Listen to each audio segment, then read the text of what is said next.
Welcome to DayZ. So, you've finally done it. You gathered all the base building supplies necessary. And now that you have no stamina, you don't know what the next step is. What buildings are good? What buildings are bad? And just as hope is getting lost, your buddy looks at you and goes, "Oh, dude, we should build in this house, dude." And you look back at him and you say, "Nah, I got this. I watch a nerd online." What makes a DayZ base safe? Well, first off, I think that's the wrong question. What makes a DayZ base safest is more like it. There's no way to guarantee you won't get raided. DayZ is a game with so many moving variables, none of which can be predicted. With that being said, today we're going to delve into what buildings are best to build in. This will be ranging from solos or large groups, and I'll specify that as we go along. I believe the quality of the base, regardless of how many people are in it, comes down to four major categories: the visibility, the layers of protection, the amount of resource it takes to seal, and the space it provides. All buildings in DayZ can be used for a base. We're just going to look at the most cost-effective and efficient bases in vanilla DayZ. Let's go. We're going to be starting off with what I consider to be the gold standard for civilian houses, and this is the double beige. The reason this house is so good is even though there are two entrances, both of them funnel into one location. I actually just did a base building tutorial and built this exact same base. But you can see we can get 3 layers of protection down low, and then as we go upstairs, we could get 2 more up here as well. Put one here and one here as well. Ultimately, putting all of our gear in this little corner. The windows are pretty discreet, and once all the gates are actually closed in here, it becomes a location that is pretty hard to get a read on from the outside. Like, no one's gonna be just walking by, and they're gonna look at that house and be like, I think there's a base in there, unless they see the fences through the wall, right? So a very nice base location for small groups. As far as visibility goes, like the chance that someone's gonna essentially just see this base from the outside is super low. So this is a very good spot for that. You can get many layers of protection. Ultimately, as you get to this point where I'm at right now, you can build watchtower kits outside and further block in to give yourself further layers of protection.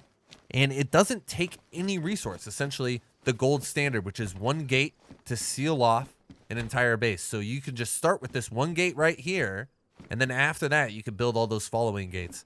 And the most important thing I think when we're talking about building that first gate is that we're inside something secure when we do it. So here you can see we're inside 2 doors. So like while I'm building this gate, I can have these 2 doors closed, maybe even lock picked, and I would know if someone was approaching my position.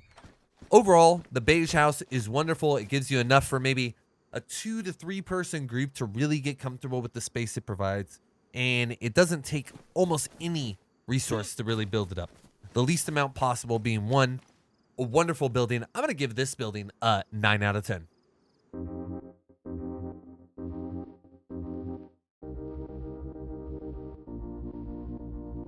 Next, we're going to be talking about the 2-story buildings, and these are going to be 3 layers here. We have 1 here. We have a 2nd layer at the top of the stairs, and then we're going to get a 3rd one in the room. And there is going to be an identical version of this building, and I believe it is going to be green. So the dark brown and the green are the same. As for the other variant, it's going to be red. Let me show you. It's going to be red, just like this, and we would put a gate here. We would put a gate here, and then we could put a gate in this room as well. So we'll get 3 layers of protection from any of the 2-story variants that we look at. The difference being that one is going to exclusively go to the left. So the dark brown and the green are a little bit better, in my opinion, than the red and the light brown. But these are good. They're going to give us that 3-door protection, which is a good amount of protection. The problem with these is that while you're walking past them, if you were just looking in the windows up here, there's a chance that you're going to see all these gates, right? And that's from the front and the back here. So you have a chance to see the gate here. And then you also have a chance to see the gate, even when it's closed, up here through this back window. So there's 2 different kind of peaks where they're going to look in and be able to clearly see that you have a base built here. Not to mention this bottom one, which is randomly going to spawn based on the server open or closed. But a pretty good building, I think, for a solo, maybe a group of 2, but I wouldn't get numbers above that. I would give this location a 7 out of 10.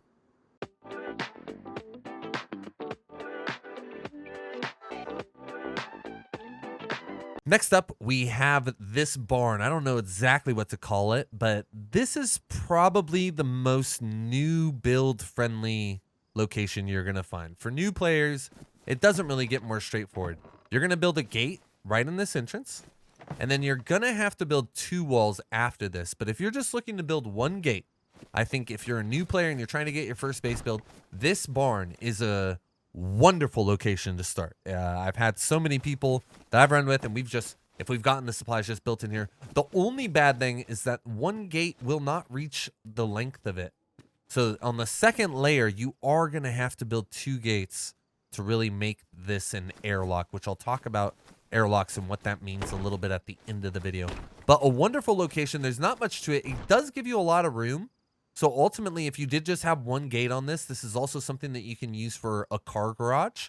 So you could just park your car back here and then have another base nearby. Like, for example, this double building could be your main base, and then you can maybe park a car in one of these. But a really good location that I think a lot of people should start off at and then kind of build up from, just because the space is really adequate, and building that 1 fence, there's no hiccup. Like, there's nothing inside of this little shed that's going to mess up your ability to place that fence. I'm going to go ahead and give this a 7 out of 10.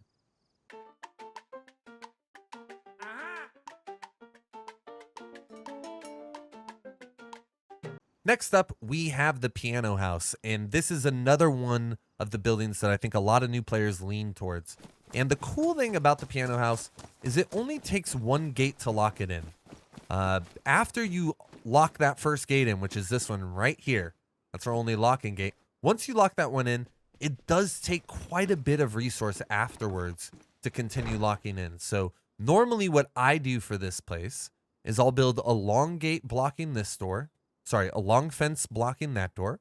I'll build a long fence here diagonal through the hallway blocking that door. And then I'll make this my doorway, ultimately leading to 2 doors to get into my core, no matter which direction they take it, right? If they come through the front, they're going to fight that one and then my main door. If they come over here, they're going to fight that one and then the main door.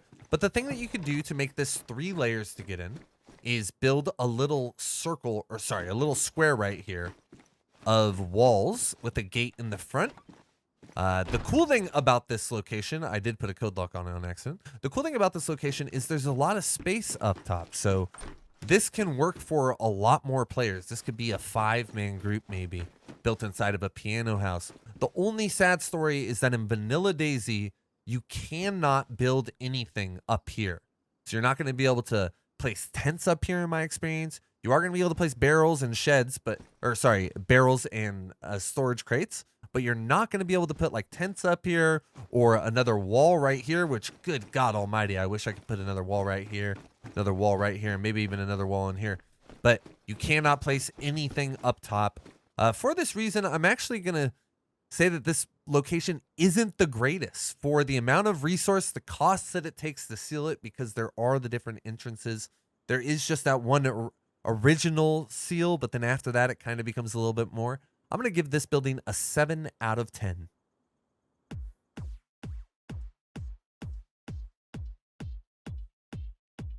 So there are 2 variants of log cabin, and I find a lot of bases built in this one. The other version, which essentially is right here, if I'm not mistaken, yeah, this guy right here, you're just going to go in and turn left, and it's going to open a door here, and then go inside. But you can't build both layers of this wall. You can't build the top half, it collides. You can only build the bottom half. So this building isn't going to be able to be built in. And this one over here, oddly enough, although a lot of people do build in it, shouldn't be built in. And I will show you why right now. So let's say you put this gate here, and let's say you got another gate in this room, which I previously did in one of my Lone Wolf videos. I did not know at the time, but you can just drive a car to the back of this window and get in with extreme ease, which means that you could get into this window by a variety of ways, but I'm just going to show you with the car right now. So if you get a car and you just back it up to the window, you could just lay down straight inside. And now all that loot that you worked so hard to put a wall on, I just got access to. A sad tale. So just a note, don't build in this one. We're going to go ahead and give this one a 3 out of 10.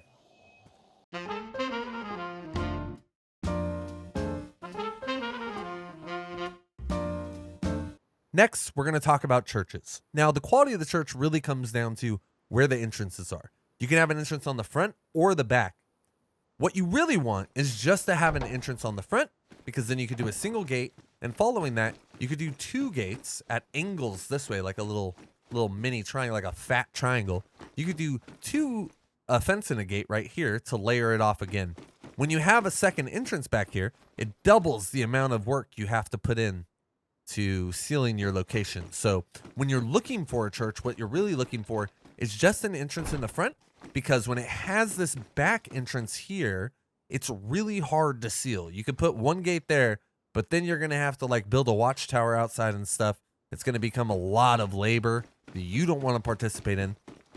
When you are building in this church, in any church, you're just looking for that front entrance. It is a lot of space. It's not going to be too visible like once the front door is closed, obviously, but a lot of people are going to go to churches. It's just a point of interest, a unique building in the area. So a lot of people are going to come across the base. It does take a fair amount of resource to seal this in. After that first layer, we're going to have to do double gates and then maybe even triple gates back over here. Quadruple gate, I think, maybe even 5 to get all the way over here. So it is going to take a lot of resource to seal these locations off. That's why we're going to go ahead and give the churches a 6 out of 10.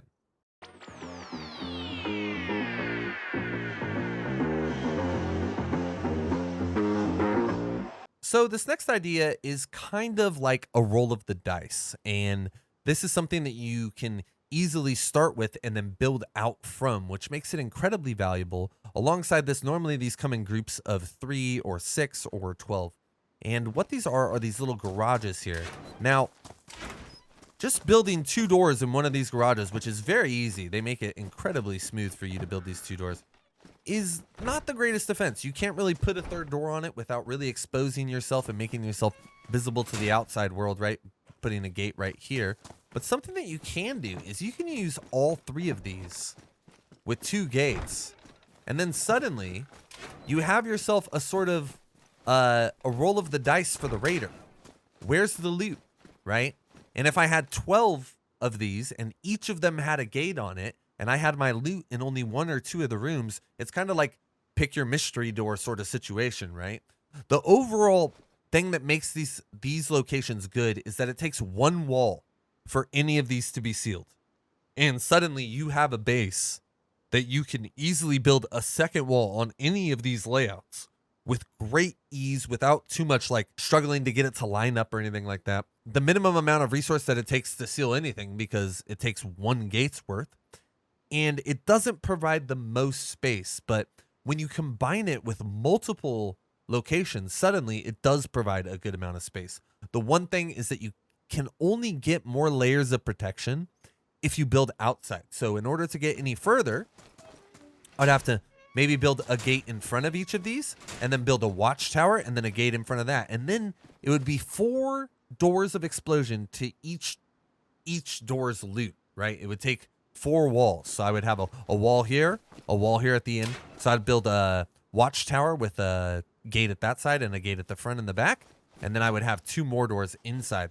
So you can make it quite sturdy, but I would say this would be more for someone who's looking for maybe a small base to build or to do that sort of mystery door situation. I'm going to go ahead and give these an 8 out of 10 actually, because I think for what they offer, it's actually extremely valuable. It's a really easy location to secure. You could build in multiple of them, and we're actually going to see a similar thing with some hunting cabins in a little bit. 8 out of 10.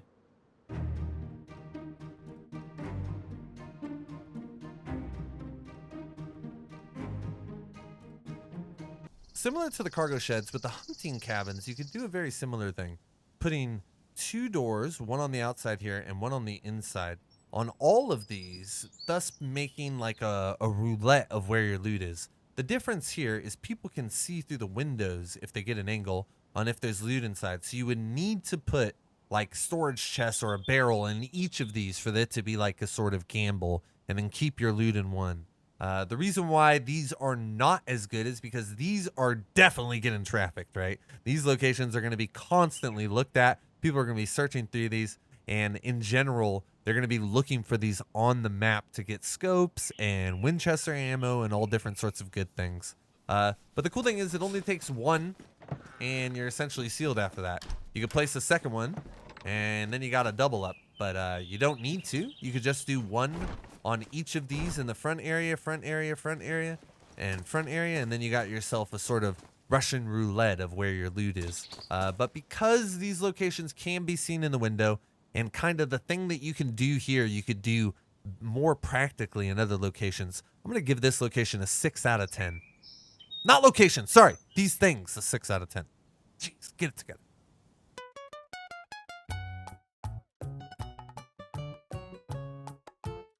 Next up, we're looking at the small tenement buildings, and these can be potentially super good for a base, but at the same time, they come with a couple asterisks, so we're going to kind of talk about those here. But how you seal it is pretty straightforward, actually. You just go up to any floor, and you build a fence with its back to you, and you're going to walk up here, and then you're going to access your code lock right there. When we open, what's going to happen is it's going to push back, and then you're just going to walk through right there. And as we go up, we're going to do the same thing for every floor. Now, the issue with these buildings is that very often they come attached. So as you can see, there are 2 here. We have 2 stairwells, one there and one here, which means if I built all those fences and I put all my loot at the top, someone could just come through here, run over here and jump down the hole and then have all my loot, right? So something that is very important is that you find single tenement buildings. So they're either not connected to another tenement building, or you come up here and you build in exclusive rooms. For example, with Bethany on my series right now, we built in this room. You can also build in a lot of these other rooms underneath this level. So in general, the 3rd floor, you can only build in that room, I believe, on the side that I showed you. If we go into any of these right here, we could easily just build a wall right here.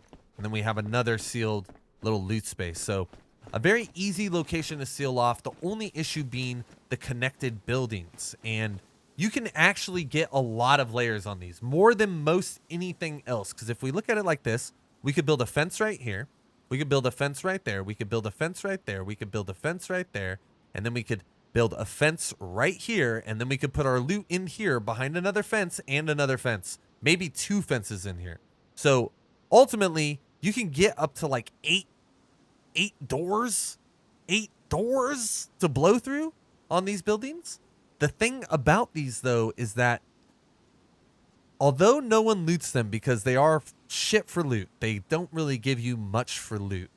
They're just easy to see in. So if I was over here, which this is probably one of the more trafficked places on the southwest, and I just looked up to the left, I would see the fences in the windows, right?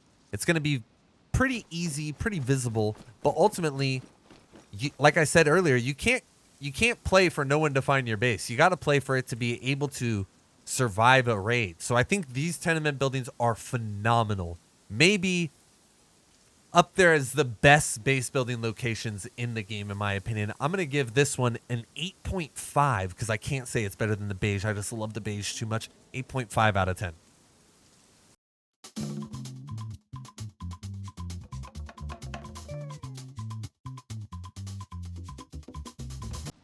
Next up, we are talking about the large tenement buildings, and these are, as much as I hate to say it, maybe the strongest base location in the game.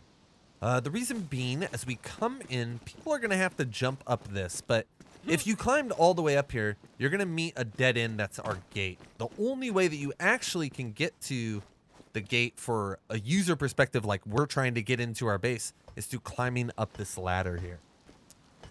And as we arrive at our destination here, we can see that we have a gate. And boom, we're inside. The cool thing about this now is we go higher. Now, we could build a gate right here. We could build 2 doors in there, actually, I believe, if I'm not mistaken. One here, and then we could build another one there, putting our loot in the corner there.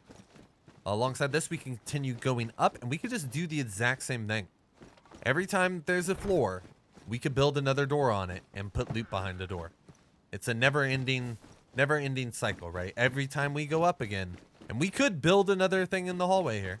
Every time we go up, and there's a door accessible, we could build another gate in there. So, look at this. This one's a double gate. Imagine how much explosives this is going to take to run through everything.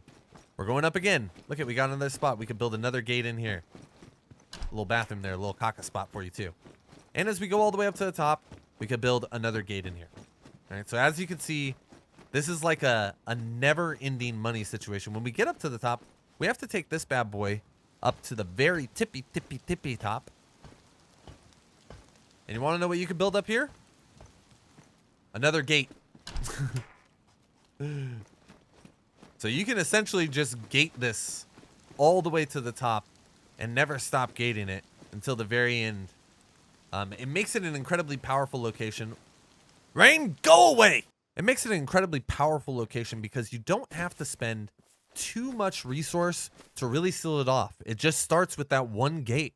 And even so, the visibility of that first gate that we placed is so low. I can only see it from right here and like the pegs underneath right there. I'll zoom in on it. But probably the best base building location in all of DayZ. I'm going to unfortunately give this a 10 out of 10. It's the best. I hate that it's so good. I wish it wasn't so good. I hate these large apartment buildings. Please don't build in them, even though they are clearly the best. I love you so much. Please don't do it. Please don't do it.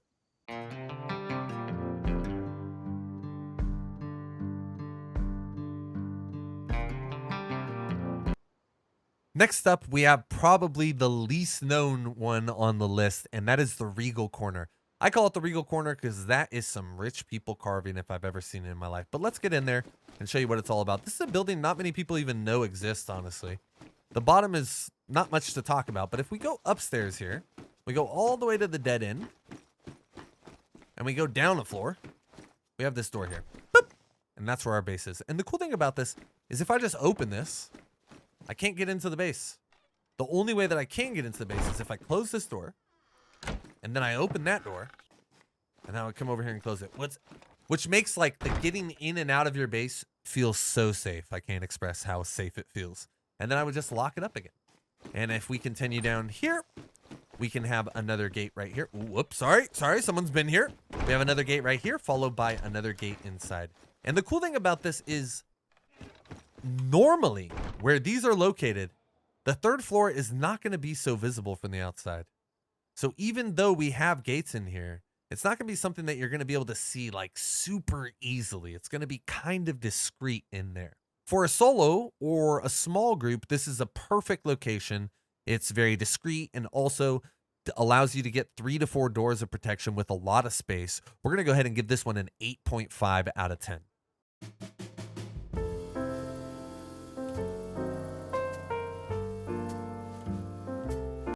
Next, we are going to be going over industrials for large groups, and these are going to be undertakings that are going to be pretty difficult to get a grasp on. So as a solo, these locations are going to be a little more out of reach, but we're going to start with this guy right here. So the cool thing about this is there is so much space in here, like a ridiculous amount of space in here. You can fit cars in here, tents in here, everything that exists in the game you can fit in here. And there is a way to get in from the top here. But the cool thing is the game allows us to put a wall here that doesn't allow us in. And then even if we did get in, but we see another wall here. And even after this, if you did get through these 2 layers here, sorry, I just tried to, beep. Even if you could get through these 2 layers right here, all it takes is another wall right here and another wall right there. Also got a block off this side, so a wall right here, probably just ride that across. Essentially, you can keep walling this place forever. Same goes for downstairs, right? All the way through this, you could triple wall this. Boom, boom, boom, 3 walls. Boom, boom, boom, 3 walls. Boom, boom, boom, 3 walls. And the best part about all this is you can put all of your loot in the farthest dead end from all of it, which is all the way back here. So this provides so much space for a large group, and you could guaranteed hard seal it right here with that bad boy. A really, really strong location for large groups. An incredibly strong location. Maybe, some say, one of the strongest locations for large groups. I'm going to go ahead and give this an 8 out of 10 just because it takes a lot of resource to get the initial seal. But once you get that seal, it is one of the most difficult locations to raid just because you can keep walling and keep walling all the way to the back.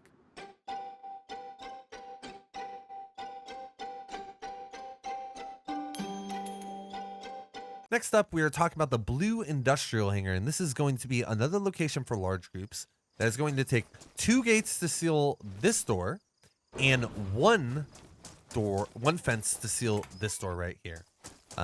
Ultimately, it provides a great deal of space once you are inside, and you could wall this off like make it a labyrinth, right? You could just keep walling and keep walling and keep boxing things in all the way to the back. With that being said, unlike the industrial that we just looked at previous, it doesn't funnel to a confined space that allows you to just use one gate to lock it in. Although it is a lot of space, and if you do have the resource to lock it in, it can be incredibly valuable for you. But more than any of that, it is a giant undertaking to establish this place and seal it beyond one layer. That first layer is not so hard. After that becomes extremely difficult.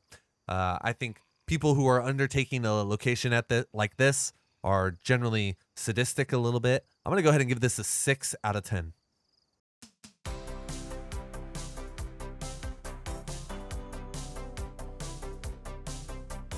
Next up, we have the Red Brick Industrial, and this is actually a pretty good location. If we come to the gate at the front, it only takes one gate to seal it, but we're going to need at least one more gate back there, or fence back there, to make sure that no one can get into our loot. After we place that first gate, it's going to take a double gate, maybe even a triple gate, to get all the way across this to put a second layer. But as you see here, we could put one, probably two, probably 3 layers right here. So in total, 4 doors in addition to that first one before they even get into this courtyard here. And if we look through this door, you may not even recognize the building yet, but if we look through this door, you could also put a fence right here. So automatically giving you 2 layers of protection, including this one. After that, you can build a watchtower and wall gate only the front and the back. So turn that into a gate and then build a watchtower wall left and right there. And you can also build everything to a funnel back here in the corner. So you could build an L right here. If I put a fence this way and then this way, I could build out and then do a double fence this way and this way. And you can pretty much just like build out of that corner and kind of honeycomb on top of that. In general, it doesn't take nothing but 2 fences to get this thing started off. And then after that, you have about just as much space as that hangar one that we just looked at. I'm going to go ahead and give this one a 7 out of 10.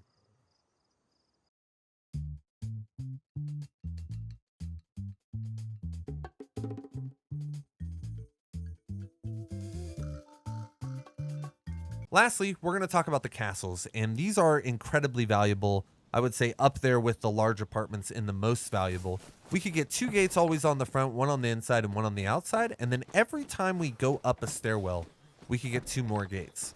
Ultimately leading to a lot of security. I could have 2 more right here as well. And then as I go up, I could even have 2 more if I was a savage, but that would cost, obviously, people seeing my base from all over the place. But these locations are going to be trafficked. You will, much like some of the other locations that we talked about, people will be coming across this base. But that's what I talked about earlier, is we're not necessarily going to be playing to avoid people finding our base. We got to play so that once they find it, they can't do anything about it. And I think this location is a prime example of that, allowing for so much potential for growth and sealing behind 1, 2, 3, 4, 5, 6, 7 fences on this one in total. That's not including the watchtower that we can put in the front, double ceiling on the outside as well. So a great location with a tremendous amount of space. The only downside to this sort of spot as far as like space goes is you can't put a car anywhere. You're not going to be able to. So unlike the industrials that we just looked at, you're not going to be able to skirt a car up in this thing. But with that being said, for what it does offer, it is incredibly valuable. I'm going to go ahead and give it an 8.5 out of 10. Thank you all so very much for watching. That is our guide on which buildings are good to build in. And I just wanted to take a moment and talk about airlocks for anyone who doesn't know. Essentially, an airlock is 2 doors that allow you to keep all your riches behind them, right? So when you come to your base, you open that first door. If someone shoots you when that door is open and you only have 1 door, they get all your loot. But if you have 2 doors, you essentially have an airlock where you can go open the first door, wait a second, close that door, and then open your second door to get your riches, therefore securing your stuff and making sure some passerby with a rifle isn't going to get everything that you own. This is very important when it comes to base building. We need to make sure that we have 2 doors in between the goodies and us when we come back to our base, because that's going to mean there's 2 doors between the goodies and the bad guys as well. Thank you guys so much for watching. The channel's been growing insanely. My dog really wants to go to the beach right now, so that's where we're headed. all love all the time. Be good to each other out there. Or don't.